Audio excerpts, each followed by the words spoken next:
For anyone that has an OG Call of Duty background playing 4 and World at War, Modern Warfare 2 and 3 and all those games, this gun has been used in your hands for probably a while. The G36 is a very iconic gun, and to have it added into Tarkov at the time was a big deal. One of these weapons I grew up with using in other shooting games that is maybe a little unusual in terms of its design was now in a very prominent and popular shooting game. However, this was met with disappointment because when the gun initially launched, it was met with a lot of question marks. Why was the gun so cumbersome to use? Why is the recoil so egregious? Why does it have really bad ergo? And for a long time, it stayed that way, and the community lamented over the seemingly untimely death of the gun. It never really got a chance to even be remotely usable and fun for people. The community gave it a try, deemed it unfit to run unless you wanted to be a free gear delivery service to your assailant, and that was it for a while, until recently, where the guns got better. Some more than others, but the G36 was included in that regard. And the G36 was one of the few lucky weapons to get a lot of love from these changes. All forms of recoil got reduced, so now the gun is actually steady when shooting, and also having less camera recoil helps too, so no more shooting up to the sky either. I believe it also got a small ergo buff, so it doesn't take 3 seconds to ADS your gun with a suppressor, and yeah, overall it just feels better to both use and shoot. It's great. And technically, there's two ways of running the gun. You can use the long-barreled version and the short-barreled version. I opted to go with the short version because I usually prefer when I don't have to worry about my gun getting jammed up against walls and terrain and stuff, which in turn might screw me over and get me killed. And the recoil differences between each didn't feel significant enough to warrant using the long boy in exchange for that little extra recoil reduction.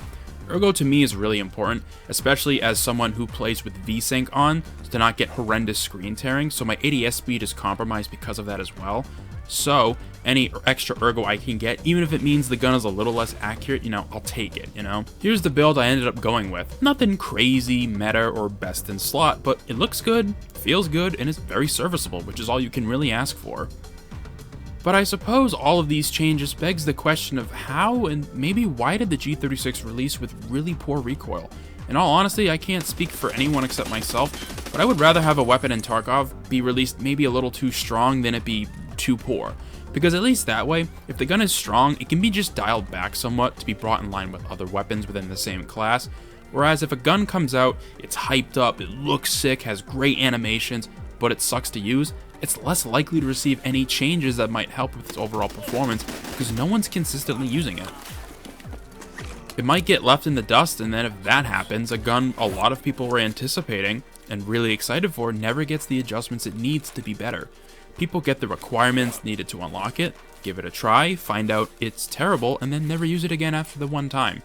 Unless you're really into bad weapons, which hey, more power to you honestly, most people will shy away from the guns that are just unworkable in any capacity.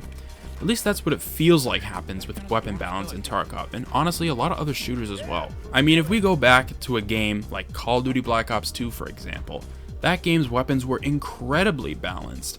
Everything was viable, fun to use, and there were countless ways of running each weapon, some better than others obviously, and some guns were just more popular than the rest, the MSMC, the AN-94, the Peacekeeper, Ballista, etc. But every single gun in that game was able to effectively take someone out if it needed to. And I think that's one of the reasons why Black Ops 2 is so heralded as such an iconic Call of Duty game.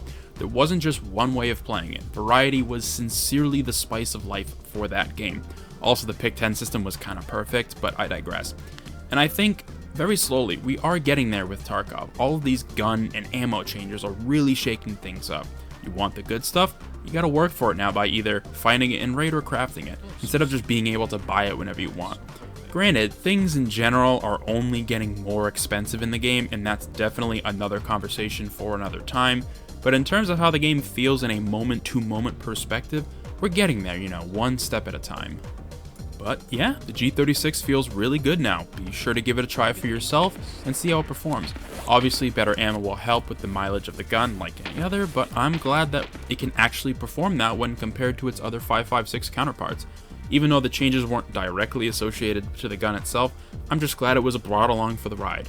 Let me know in the comments if you've used this gun since the recoil changes, and be sure to subscribe for more videos on guns that actually work now. I hope to see you in future ones.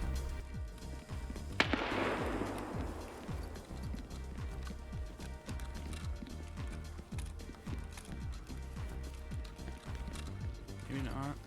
I don't know. We got one at least. I'll take it.